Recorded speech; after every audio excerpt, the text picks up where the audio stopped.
बघा इथे छान असा आपला साबुदाणा भिजलेला आहे, बघू शकता तुम्ही। आपल्याला वडे करायचे असताना छान असा साबुदाणा भिजला पाहिजे। रात्रीच घातलेला होता मी हा भिजायला। हे बघा मस्त छान असा मऊसूत भिजला गेलेला आहे। आता इथे मी 4 बटाटे घेतलेले आहे, उकळून त्याचे साल काढून घेतलेले आहे। आपण हे एकत्र करून घेऊ।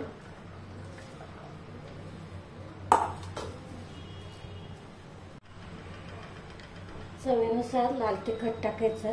तुम्ही इथे ना हिरवी मिरची पण मिक्सरला बारीक करून टाकू शकता, पण वड्यांमध्ये ना छान असे लाल तिखटच चांगलं लागतं।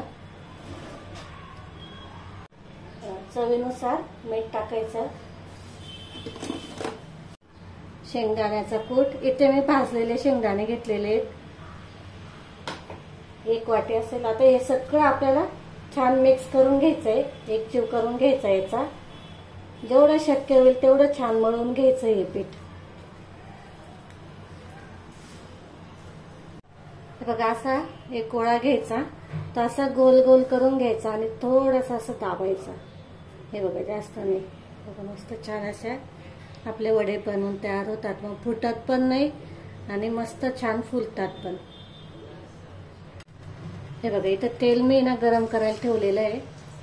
असे एक एक एक एक व्यवस्थित असे तळून घ्यायचे।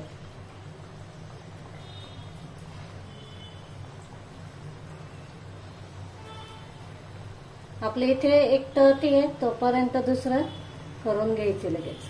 हे बघा मस्त असे तयार होतात। असं वरती ना तेल टाकत चालायचं, म्हणजे ते फुलतात पण आणि तळल्या पण जातात, आतमध्ये कच्चे राहत नाही मग। आणि कधी पण आहे ना गॅसचे ना फ्लेम मीडियम तो लो ठेवायची, म्हणजे मध्यम आकारावर तळले तरी चालतात, खूप छान तळले जातात। फक्त मोठ्या आचेवर नाही तळायचे, नाही तर काय होईल वरच्या वरचं तळल्या जातं आणि खालतून आहे ना कच्चे राहतात मग आतमध्ये ते। त्याच्यामुळं मध्यम आचेवर कधी बी छान असे तळून घ्यायचे। हे बघा मस्त छान असे तळले जातात ते। ते तळतंय तोपर्यंत दुसरे अजून टाकून देते।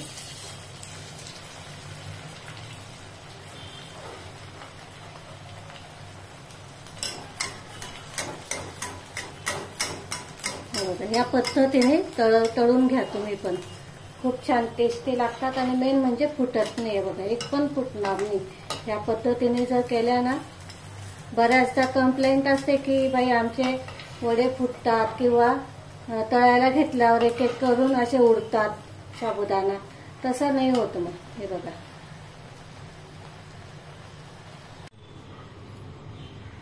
अशा या पद्धतीने आपल्या वडे आहेत ना असे करून घ्यायचे, तळून घ्यायचे।